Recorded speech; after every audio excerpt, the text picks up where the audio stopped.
Aujourd'hui, je réponds à une question un peu entortillée d'un client. Comment optimiser ma SCI, ma société civile immobilière? Eh bien, comment optimiser ma SCI? Ça dépend déjà, est-ce qu'il y a dedans? Est-ce qu'elle fait du revenu? Est-ce qu'il y a du crédit? Combien il y a d'associés? Déjà, pour optimiser, on va parler de fiscalité. La SCI, elle est soit à l'impôt sur le revenu, soit à l'impôt sur la société. Donc déjà, on va pas sur l'une ou l'autre en fonction des objectifs. Si on va sur des très très longs termes, on va faire de la SCI à l'IS. Si on va faire sur du court terme, moyen terme, on va faire de la SCI à l'IR. Attention, court terme, hein, c'est pas pour faire de l'achat-revente, parce que là, c'est pas de la SCI, c'est du marchand de biens. La SCI, c'est une société civile, hein, là, pour but d'acheter, de louer, d'exploiter, et puis un jour de revendre.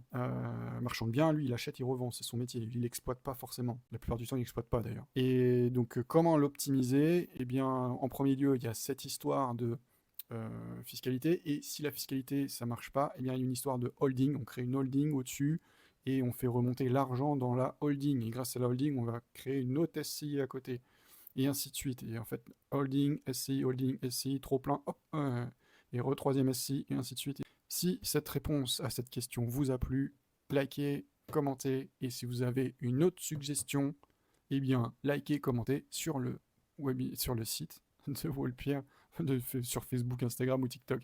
Allez, à bientôt.